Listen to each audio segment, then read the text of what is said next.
I walked into my music room and felt my heart stop. My custom $8,000 Martin acoustic guitar lay in pieces across the hardwood floor. The mahogany neck was snapped clean in half. The spruce top cracked like a spider web, and steel strings curled around the wreckage like metal tears. Dylan, my sister Samantha's 12-year-old son, stood nearby, scrolling through his phone, actually laughing.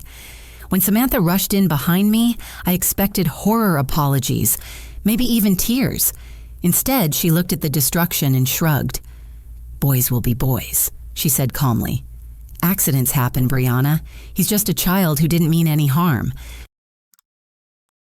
The guitar wasn't just an instrument. It was my grandfather's final gift, purchased with inheritance money he'd saved specifically for my music career.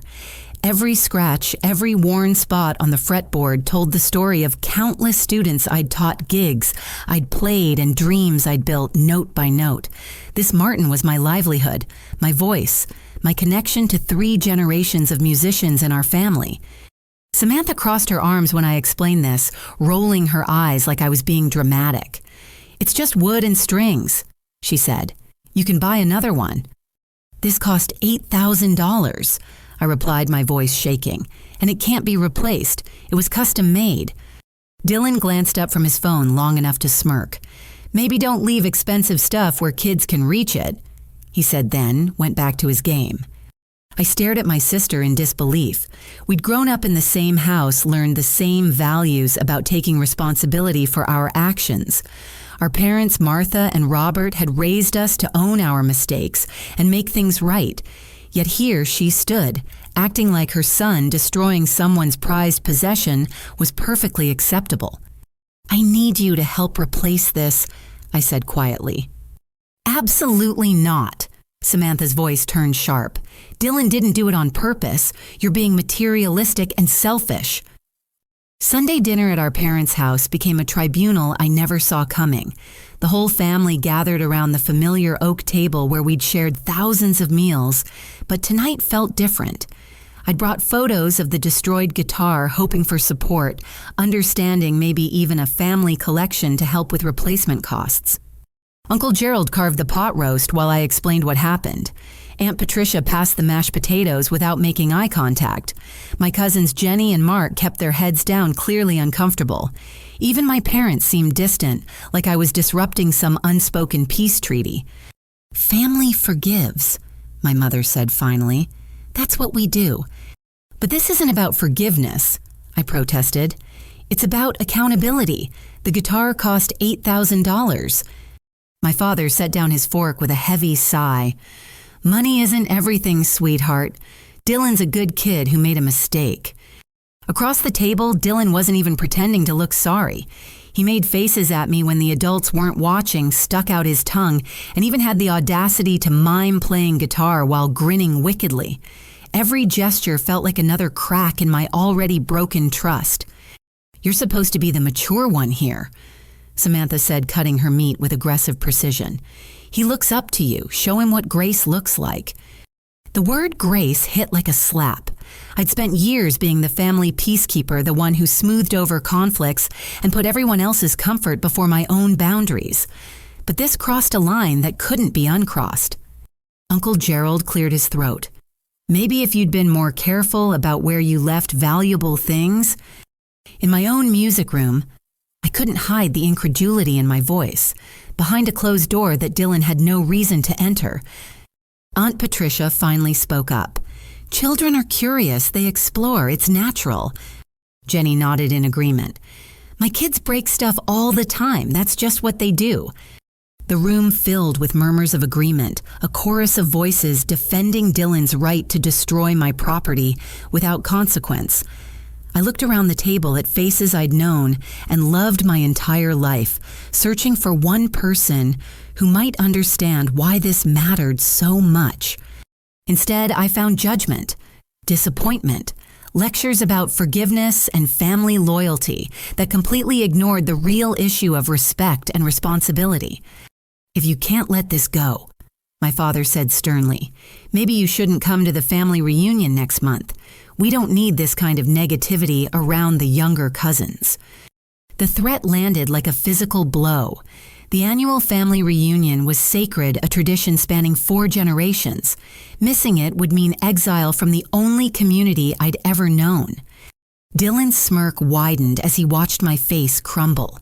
He knew exactly what power he held in this room, surrounded by adults who would protect him from any consequence, while demanding I absorb the cost of his destruction.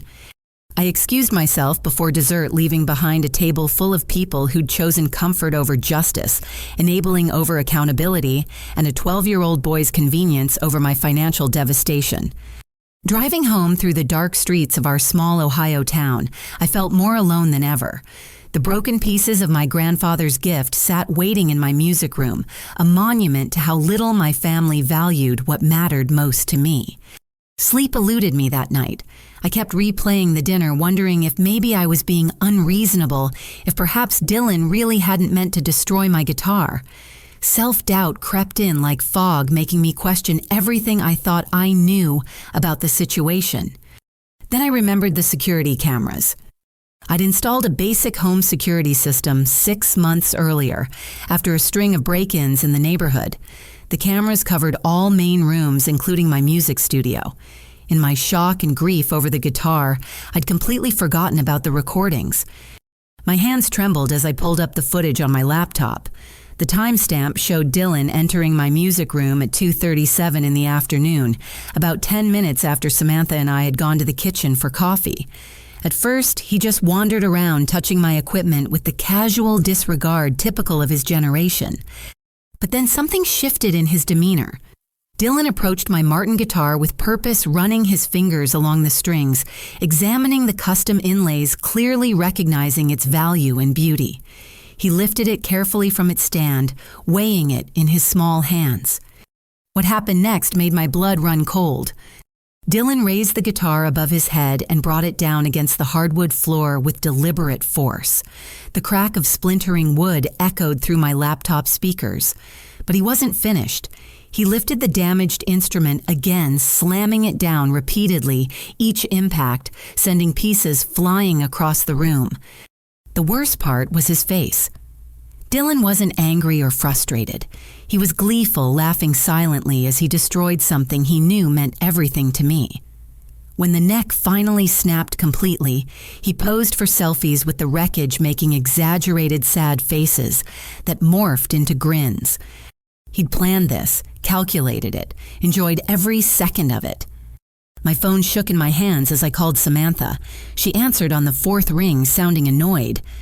"Brianna, it's almost midnight. What could possibly be so important?" "I have security footage of Dylan destroying my guitar," I said without preamble. "He did it on purpose, multiple times. He took pictures with the broken pieces." Silence stretched between us like a taut wire ready to snap. "You recorded my son without permission." Her voice carried a dangerous edge I'd never heard before. "How dare you spy on children in your house?" "Samantha, did you hear what I said? He deliberately destroyed my guitar. This wasn't an accident." "That footage could be doctored. Anyone can fake videos these days. I cannot believe you would stoop to framing an innocent child just because you're upset about some material possession." The words hit me like ice water. My own sister was accusing me of fabricating evidence against her son rather than accepting what the recording clearly showed. "Delete that footage immediately," she demanded.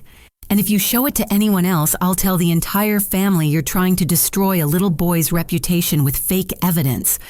Who do you think they'll believe?" The line went dead. I sat in my destroyed music room, holding my phone in the dim glow of the security monitor. On screen, Dylan's gleeful destruction played on loop, a perfect record of malicious intent that no one would ever see or believe. The broken neck of my grandfather's guitar lay across my lap, its smooth wood now rough and splintered. I traced the crack with my fingertip, following the line that separated before from after trust, from betrayal family, from whatever this had become. Samantha had made her choice. She would protect Dylan's reputation over acknowledging the truth, even when presented with undeniable proof of his deliberate cruelty. The family would believe her version because it was easier, more comfortable than confronting the reality that their golden boy was capable of calculated destruction. But I had something they didn't know about. I had evidence. I had time. And I was beginning to understand that sometimes the only way to teach someone about consequences is to let them experience them firsthand. The security footage would wait. Dylan's reckoning would come when I was ready to deliver it properly. 3 days passed before I could bring myself to leave the house. The weight of betrayal sat heavy on my chest, making even simple tasks feel overwhelming. But Thursday morning brought unexpected clarity along with my coffee. If my family refused to see Dylan's true nature, maybe others would help me understand what I was really dealing with. Lincoln Elementary School buzzed with the controlled chaos of dismissal time when I arrived. I'd called ahead asking to speak with Dylan's guidance counselor about concerns regarding my nephew. Mrs. Rodriguez agreed to meet, though she seemed hesitant over the phone. Her office was cramped but warm, filled with motivational posters and evidence of 20 years spent helping troubled kids. Mrs. Rodriguez gestured for me to sit in one of the child-sized chairs facing her desk. "I appreciate you coming in," she began carefully, "though I should mention that discussing specific students requires parental permission, which I don't have." "I understand. I'm not asking for private information. I'm concerned about Dylan's behavior at home and wondered if you'd noticed any patterns here that might help us help him." Mrs. Rodriguez studied me for a long moment, clearly weighing her words. Off the record and speaking generally about children with similar behavioral presentations, I can say that destructive tendencies often manifest across multiple environments. She pulled Dylan's file from a locked cabinet, then seemed to think better of opening it. Instead, she leaned back in her chair and chose her words with clinical precision. Hypothetically, if a student had been suspended 3 times this year for damaging other children's property, and if that same student showed no remorse during disciplinary meetings, and if his parent consistently blamed external factors rather than addressing the behavior itself well, that would suggest a pattern requiring intervention. My heart sank. 3 suspensions. Hypothetically. Mrs. Rodriguez's expression remained neutral, but her eyes conveyed everything her words couldn't. And if such a student had recently bragged to classmates about breaking a relative's expensive musical instrument, getting away with it, and making the adults fight among themselves, that might indicate escalating antisocial behavior. The room felt smaller, suddenly stuffy with the weight of this revelation. Dylan hadn't just destroyed my guitar and lied about it. He was proud of it, using it as social currency among his peers. I thanked Mrs. Rodriguez and walked slowly to my car, mind reeling with new questions. If Dylan had been suspended 3 times, why hadn't Samantha mentioned it? Where did he learn that destroying others' belongings was acceptable? And most importantly, what else was my family choosing not to see? The answers came from unexpected sources over the next few days. Margaret, my elderly neighbor, approached me while I was checking my mailbox Friday afternoon. Her usual cheerful demeanor seemed strained. "Honey, I hate to bring this up, but I've been meaning to talk to someone about that boy who visits you sometimes." "Dylan, my nephew?" Margaret nodded reluctantly.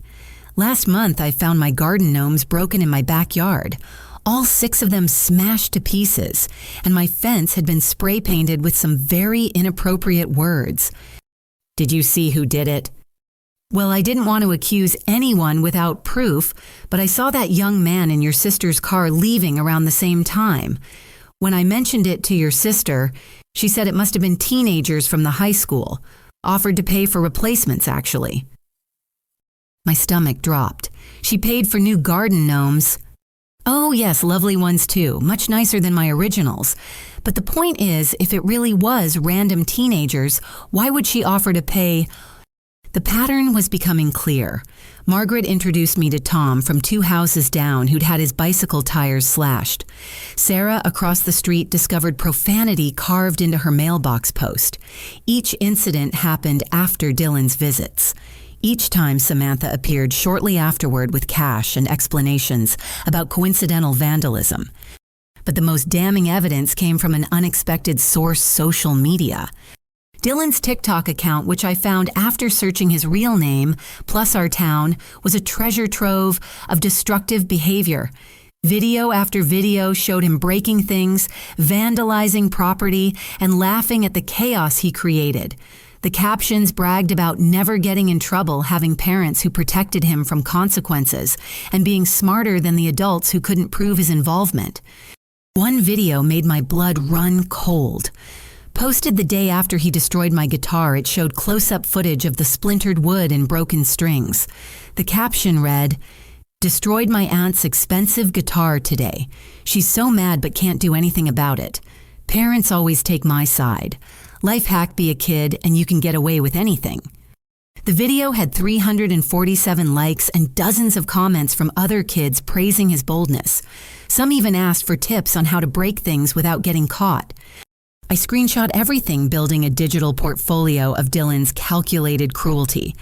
But as I compiled the evidence, another detail caught my attention. In several videos, expensive items appeared in the background. A new gaming system, designer clothes, high-end electronics that seemed far beyond what a teacher and an accountant should reasonably afford for their 12-year-old. Curiosity led me to research Craig's accounting firm. Online reviews painted a picture of success and reliability, with several mentions of his attention to detail and client confidentiality. His LinkedIn profile showed steady career growth and professional accomplishments that aligned with the family's comfortable lifestyle. But social media told a different story. Craig's Facebook account, which he'd apparently forgotten to make private, revealed a second life I never would have imagined. Photos from business trips showed expensive restaurants and 5-star hotels. But he wasn't dining alone. A blonde woman appeared in multiple pictures tagged as his dinner companion and conference colleague. Digging deeper, I found Instagram posts from this same woman, Jennifer Blackwell, Craig's self, described favorite client. Their photos together spanned months, showing intimate dinners, weekend getaways, and body language that left no doubt about the nature of their relationship. Most recently, their message exchanges were visible through Craig's poorly managed privacy settings. Plans for leaving Samantha, discussions about divorce timing, complaints about his wife's enabling of Dylan's behavior and how it reflected poorly on their family image. Craig was planning to abandon Samantha while she fought to protect the son whose destructive behavior was secretly disgusting him. Sitting in my living room surrounded by printed screenshots and documented evidence, I realized I'd uncovered something much bigger than a broken guitar. This was a family built on lies, cover-ups, and secrets that reached far beyond Dylan's vandalism. My sister was protecting a child who felt entitled to destroy others' property, while her husband planned to leave her for another woman.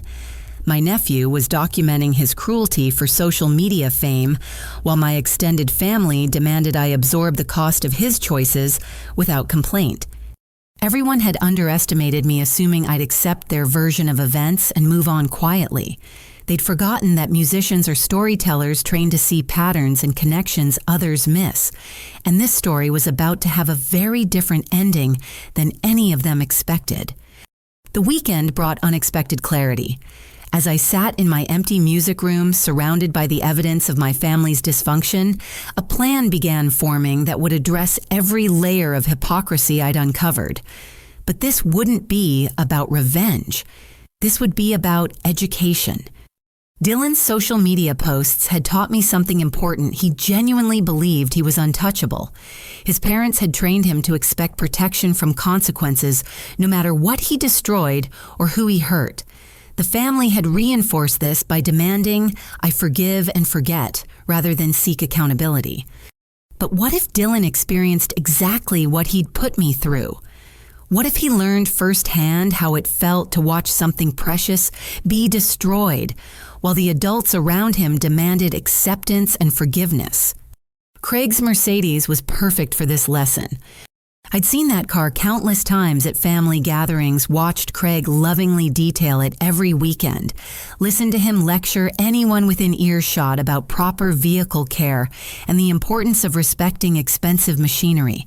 He treated that silver AMG like a beloved pet, washing it twice weekly and parking it far from other cars to prevent door dings. More importantly, Craig valued that car the same way I'd valued my grandfather's guitar. It represented status accomplishment and personal identity. Losing it would devastate him exactly as losing my Martin had devastated me. The justice was almost poetic, but I needed Dylan to destroy it himself willingly and deliberately, just as he'd destroyed my guitar. This couldn't look like revenge or manipulation. It had to appear as natural consequence of the destructive mindset my family had fostered in him. Monday morning, I called Samantha with my most conciliatory voice. "I've been thinking about what you said.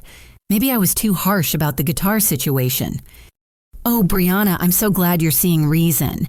Dylan felt terrible about the whole thing. I'd like to make it up to him. Maybe he could come over this afternoon while you and Craig are at work. I could teach him some basic guitar skills on my old practice instrument."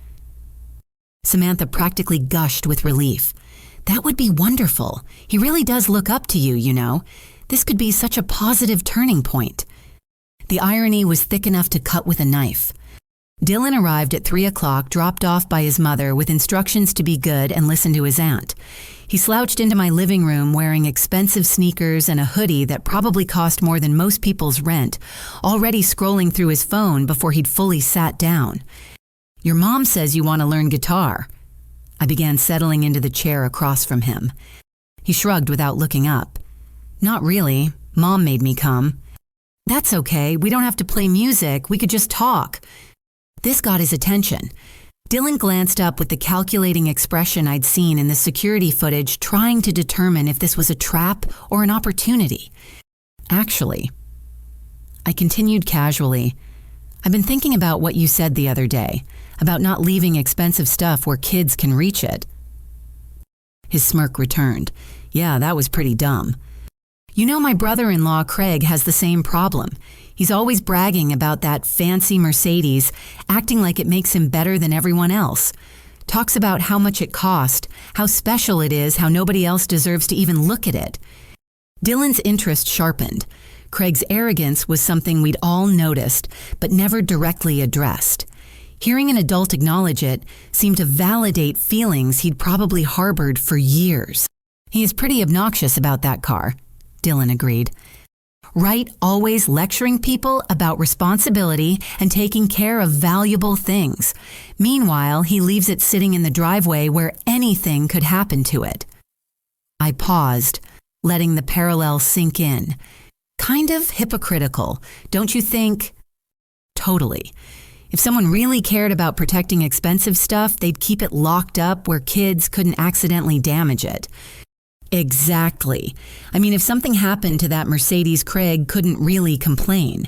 He chose to leave it accessible just like I chose to leave my guitar in an unlocked room. Dylan was fully engaged now, leaning forward with the gleeful anticipation I recognized from his destruction videos. "What kind of thing do you think might happen to it?" I kept my voice neutral, innocent. "Oh, I don't know. Kids play in driveways all the time. Accidents happen. Boys will be boys, right? That's what your mom always says." "Yeah, she does say that." He was practically vibrating with excitement now. "And Craig's always saying kids should learn lessons about respecting other people's property. Maybe someone should teach him that lesson instead." The words hung in the air between us like a dare. Dylan's eyes lit up with the same malicious joy I'd seen in the security footage, but now it was directed at someone who'd never shown him unconditional protection. "Do you think," he said slowly, "if something accidentally happened to Craig's car, it would teach him about being less attached to material things?" "That's an interesting thought. Very philosophical for someone your age." Dylan's grin widened. I mean, if he really understood what it felt like to lose something valuable, maybe he'd be nicer to people, more humble. "Your mother would probably say accidents happen and he should just forgive and move on, right?" "Oh yeah, definitely. She'd probably lecture him about family being more important than possessions." Hook, line, and sinker. I glanced out the window at Craig's pristine Mercedes sitting in their driveway across the street. You know, Dylan, sometimes the best lessons come from experiencing things firsthand rather than just hearing about them. That's so true. He was already moving toward the window, studying the car with predatory focus. Craig could really benefit from learning what you learned about not getting too attached to stuff. I handed him my phone. If you were going to help someone learn that lesson, you'd probably want to document it right. Show how they reacted to losing something precious. Dylan's hands shook with excitement as he took the phone. For their own good, to help them grow as a person. Exactly. And I think there's a baseball bat in the garage if you need any tools for the educational process. We walked outside together, Dylan practically bouncing with anticipation, while I maintained an expression of mild curiosity. This wasn't manipulation, I told myself. This was simply providing Dylan with the same freedom to make destructive choices that my family had always given him. The only difference was that this time there would be consequences. The baseball bat felt heavy in Dylan's hands as he approached Craig's Mercedes, but his excitement made him stronger. I positioned myself across the driveway, phone camera ready, maintaining the same observational distance my family had demanded I take toward his destruction of my guitar. "Remember," I said calmly, "you're just helping Craig learn about not being too attached to material things. Your mom always says these lessons are important for personal growth." Dylan nodded seriously, then raised the aluminum bat like a holy weapon of education. The first strike against the driver's side window produced a spectacular spider web of cracks that caught the afternoon sunlight like diamonds. The sound echoed through our quiet suburban neighborhood with surprising volume. "Wow," Dylan breathed, clearly impressed with his handiwork. That felt amazing. He moved to the passenger window next, bringing the bat down with increased confidence. Glass scattered across the black leather seats like crystal confetti, and Dylan actually giggled as he peered through the destruction he'd created. "This is so much better than your stupid guitar," he said, positioning himself at the hood. "Craig's gonna totally lose his mind." I kept recording as Dylan systematically worked his way around the vehicle, each impact more enthusiastic than the last. The headlights exploded in showers of plastic and glass. The side mirrors twisted and dangled from their mounts like broken bones. Deep dents appeared across the pristine silver paint, creating an abstract pattern of destruction that would cost thousands to repair. Throughout it all, Dylan provided running commentary that would have made his social media followers proud. "Take that, Craig, and your stupid lectures about responsibility," he panted between swings. "Maybe now you'll understand what it's like when someone breaks your precious stuff." The irony was beautiful and terrible. Dylan was explaining exactly what he'd done to me while believing he was teaching someone else a lesson about loss and humility. When he finished, both of us breathed heavily in the sudden silence. Craig's Mercedes looked like it had survived a hailstorm designed by an angry god. Every window was shattered, every panel dented, every light fixture destroyed. The damage was easily $10,000, probably more.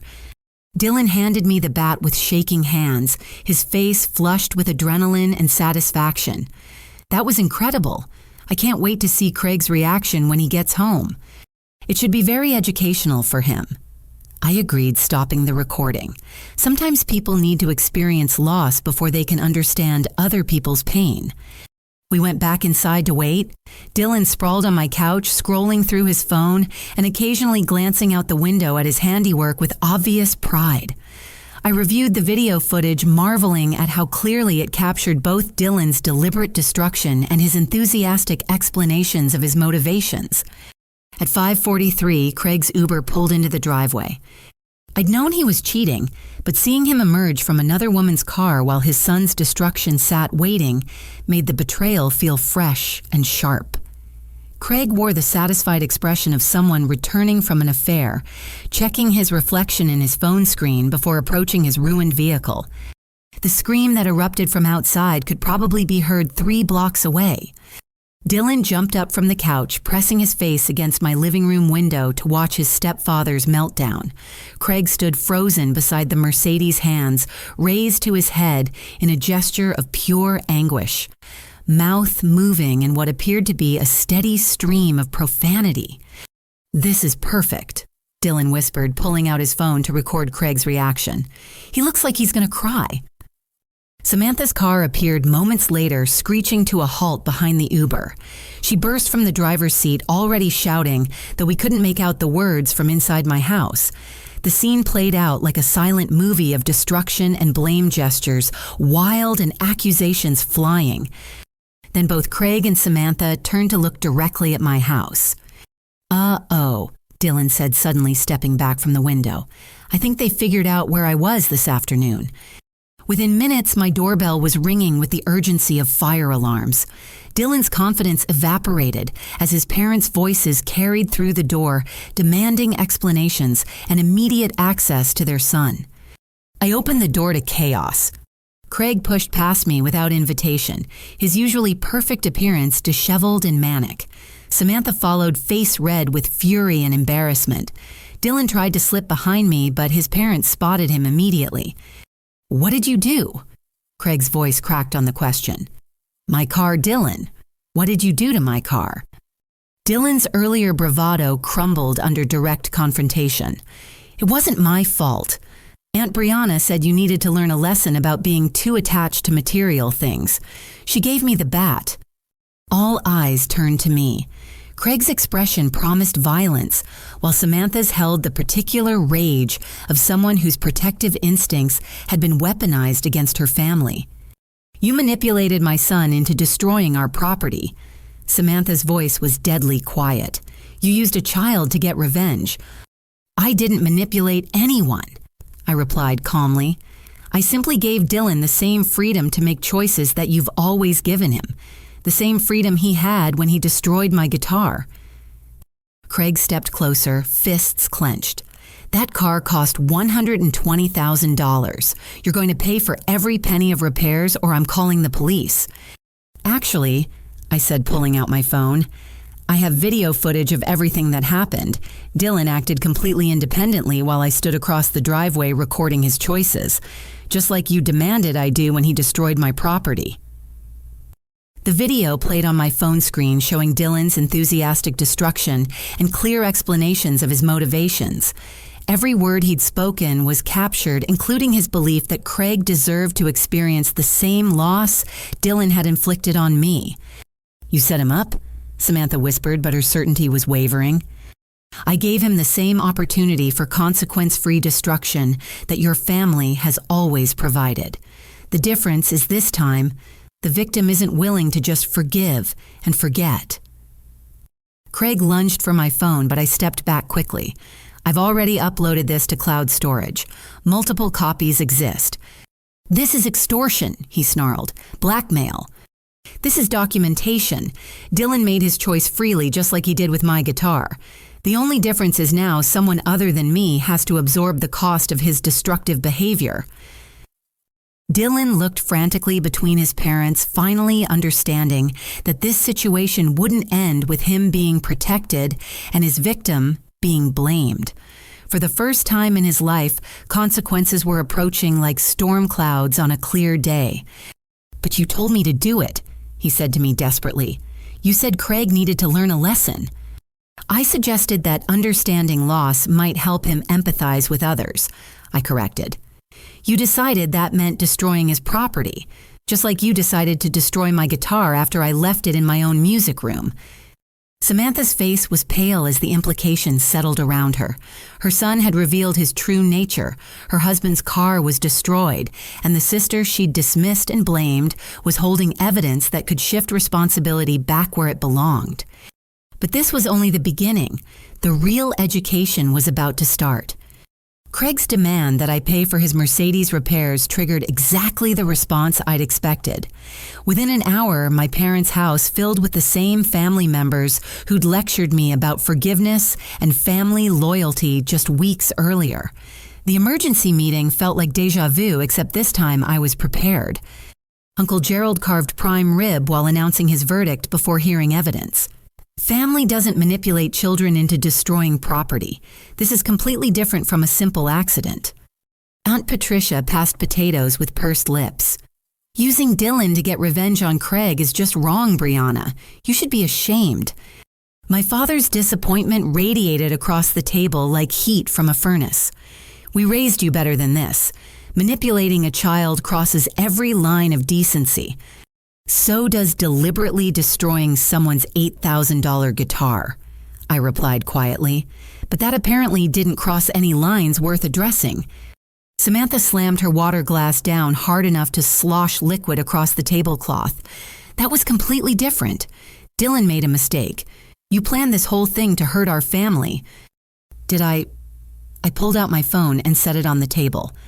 Let's see what actually happened. The video played in the sudden silence. Dylan's enthusiastic destruction filled the small speaker, his gleeful commentary about teaching Craig lessons echoing around the dining room where we'd shared 1,000 family meals. "Take that, Craig, and your stupid lectures about responsibility," Dylan's recorded voice announced as glass exploded across expensive leather seats. "Maybe now you'll understand what it's like when someone breaks your precious stuff." Jenny, my cousin, shifted uncomfortably in her chair.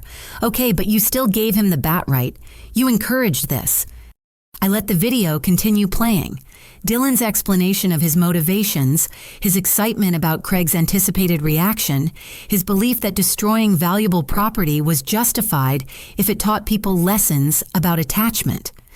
"I can't wait to see Craig's reaction," video Dylan announced. "This is so much better than your stupid guitar." The comparison hung in the air like a noxious cloud. For the first time, my family was hearing exactly how Dylan felt about destroying my grandfather's instrument, the casual cruelty and satisfaction he'd experienced while shattering something irreplaceable. But I wasn't finished with their education yet. Since we're all here discussing accountability and appropriate behavior, I continued pulling up Dylan's TikTok account. Maybe you'd be interested in seeing how Dylan has been documenting his destructive activities for social media fame. The first video showed Dylan vandalizing Margaret's garden gnomes while bragging about never facing consequences. The second featured him slashing Tom's bicycle tires while explaining how to avoid getting caught. Video after video revealed a pattern of calculated cruelty that my family had either ignored or actively covered up. Then came the guitar video. "Destroyed my aunt's expensive guitar today," Dylan's recorded voice announced over footage of my broken Martin. "She's so mad but can't do anything about it. Parents always take my side. Life hack, be a kid and you can get away with anything." The dining room erupted. 300 likes. My mother's voice was horrified. "He posted this online for strangers to see. Uncle Gerald's fork clattered against his plate. He's been doing this to the whole neighborhood." Samantha tried to speak, but I held up my hand. "There's more you should see." Craig's affair evidence appeared next on my phone screen. Photos of intimate dinners with Jennifer Blackwell, screenshots of text messages planning their future together while discussing divorce strategies that would minimize his financial obligations to Samantha and Dylan. "Craig has been cheating on your daughter for months," I announced to my parents, "planning to leave her while she defends their son's destructive behavior. These messages show him complaining about Dylan's lack of discipline and how it reflects poorly on his professional image." Craig stood so quickly his chair toppled backward. "You have no right to share private communications." Like Dylan had no right to destroy my guitar, like you had no right to demand I pay for damage your stepson caused while you plan to abandon his mother for your secretary. The room exploded into chaos. Samantha stared at Craig with dawning horror while he fumbled for explanations that wouldn't come. My parents looked between the affair evidence and Dylan's destruction videos with expressions of complete bewilderment. "You're destroying our family," Samantha whispered, tears starting to flow. "I'm revealing what our family actually is," I corrected. "Dylan has been documenting his cruelty for entertainment while you covered up his behavior. Craig has been planning to leave you while demanding you protect the son whose actions disgust him. The entire family chose to blame me for wanting accountability rather than addressing the real problems." Uncle Gerald cleared his throat, clearly struggling with cognitive dissonance. Even if all this is true, manipulating Dylan into destroying Craig's car was still wrong. "Was it manipulation?" I asked. Or was it giving Dylan exactly what he wanted? The freedom to destroy valuable property while believing he was teaching someone a lesson about loss and humility. I played another section of the video where Dylan enthusiastically explained his motivations. Craig's gonna totally lose his mind. This is perfect. He looks like he's gonna cry. Dylan chose to destroy Craig's car the same way he chose to destroy my guitar. I continued. The only difference is this time the victim has evidence and refuses to absorb the cost quietly. Aunt Patricia's voice was barely audible, but using a child, the way you've all been using me. I stood looking around the table at faces I'd known my entire life. For years, I've been the family peacekeeper, absorbing dysfunction and covering for everyone else's bad behavior. Dylan destroys my property, but I'm supposed to forgive. Craig plans to abandon his wife, but I'm supposed to keep secrets. Samantha enables destructive behavior, but I'm supposed to support family unity. My father tried to interrupt, but I continued. You taught Dylan that he could hurt people without consequences as long as adults demanded forgiveness from his victims. You taught Craig that family loyalty meant protecting him from accountability. You taught me that my feelings and financial losses mattered less than everyone else's comfort. The truth settled around the table like toxic gas, making everyone shift uncomfortably. For the first time, they were seeing the cost of their selective moral standards. What do you want from us? My mother asked finally. I want Dylan to face real consequences for his destructive behavior. I want Samantha to stop enabling him and get him professional help. I want Craig to pay for my guitar replacement since his stepson destroyed it and his affair money can cover the cost. And I want this family to start valuing honesty over comfortable lies. The silence stretched thin and fragile, ready to shatter under the weight of everything we'd refused to acknowledge for years. Then Jenny spoke up hesitantly. Maybe Dylan does need counseling. Those videos are really disturbing. Mark nodded slowly. And if Craig is planning to leave anyway, maybe Samantha should know the truth. One by one, the family members who demanded I forgive and forget began acknowledging what they'd refused to see. Dylan's pattern of destruction, Samantha's enabling, Craig's betrayal, the toxic dynamics that had protected bad behavior while punishing victims who sought justice. The education was working, but the hardest lessons were still to come. 3 months later, I sat in my music room tuning the strings of my new Martin guitar. This one was even more beautiful than my grandfather's, with abalone inlays that caught the afternoon light like captured stars. The sound was rich and warm, filling the space where destruction once lived with music that felt like healing. Craig had moved out the week after our family confrontation, his affair exposed, and his image of moral authority shattered beyond repair.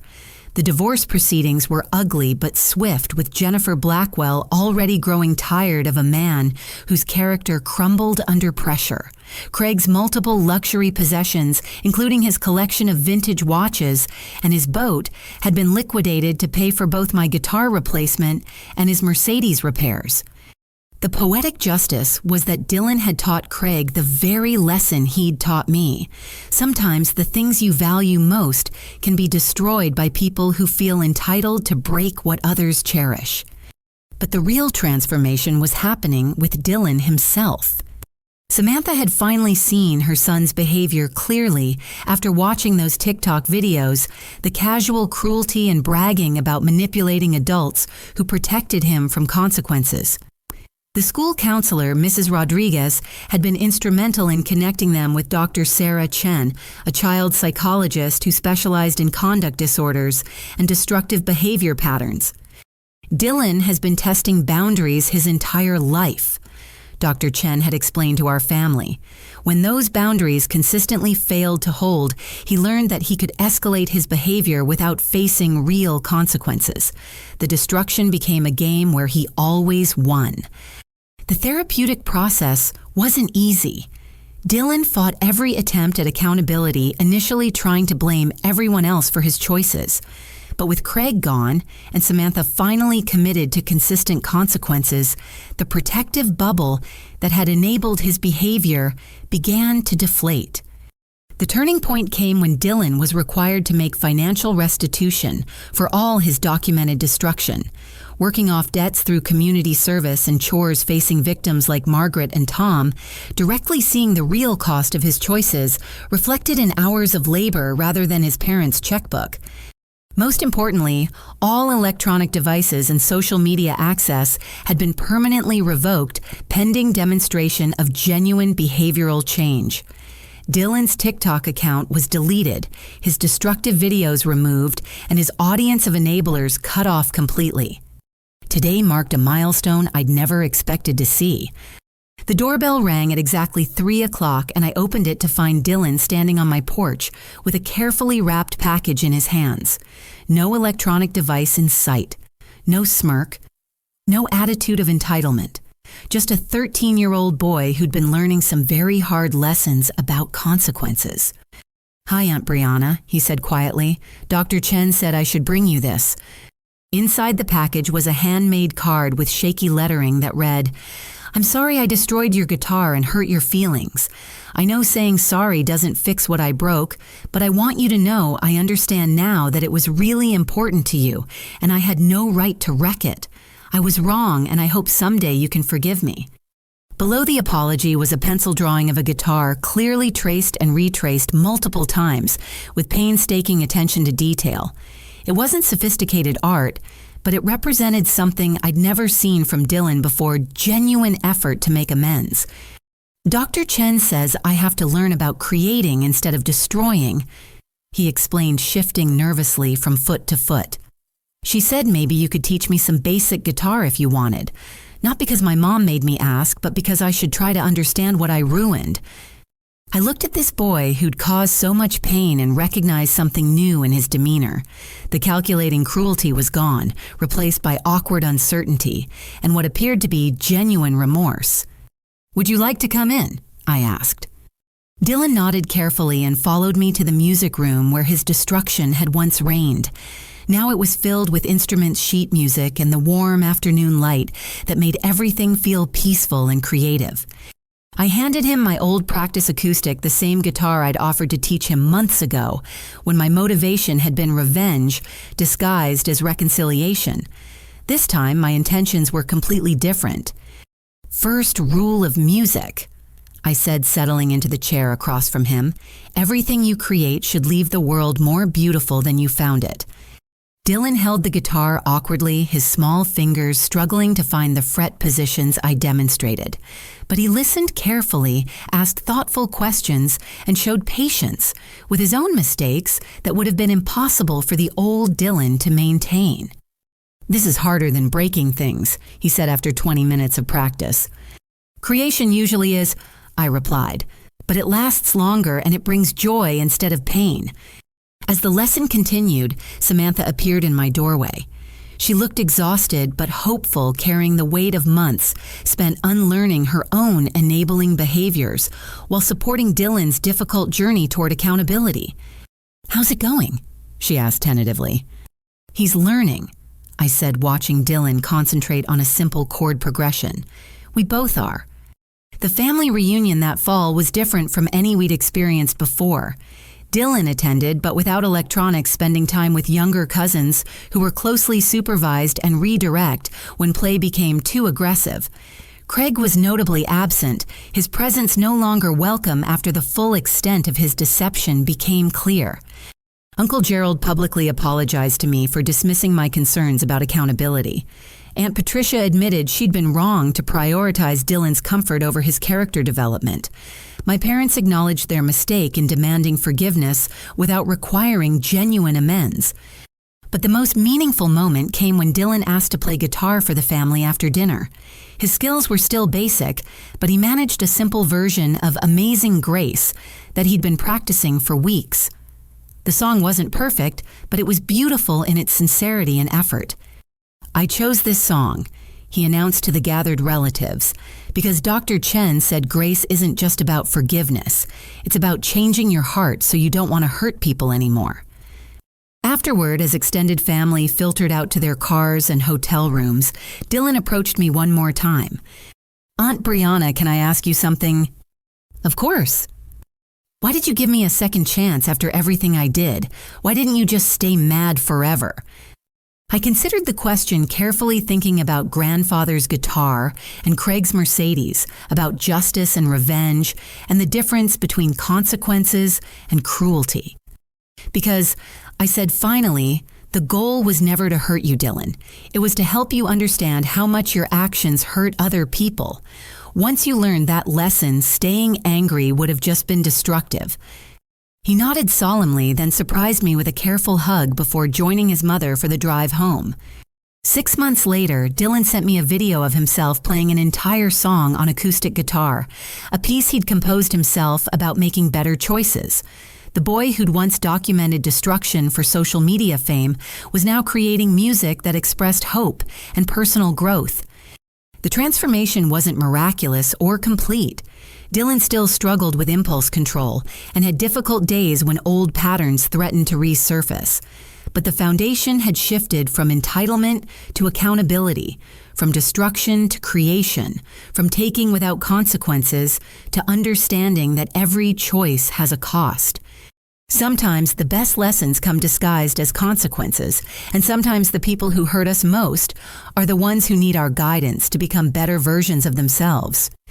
My grandfather's spirit lives on in my new guitar, in the music I create, and in the second chances that lead to genuine redemption when paired with real accountability.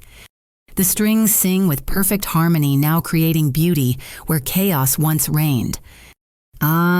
Have you ever had to teach someone an important lesson about consequences in an unexpected way? Sometimes the people who hurt us most need to experience their own medicine to truly understand the pain they've caused others. Share your thoughts in the comments below about how you've handled family conflicts that required tough love and real accountability. If this story resonated with you, please hit that like button to show your support for authentic storytelling about family dynamics and personal growth. Subscribe to hear more tales about standing up for yourself when others try to silence your voice. And don't forget to share this with anyone who might need encouragement to set healthy boundaries with difficult family members. Thank you for joining me on this journey of justice, forgiveness, and the power of consequences to create positive change. Remember, sometimes teaching someone to respect others requires showing them exactly what disrespect feels like. Until next time, keep creating beauty in a world that sometimes feels broken, and never be afraid to stand up for what's right, even when family tries to silence your truth.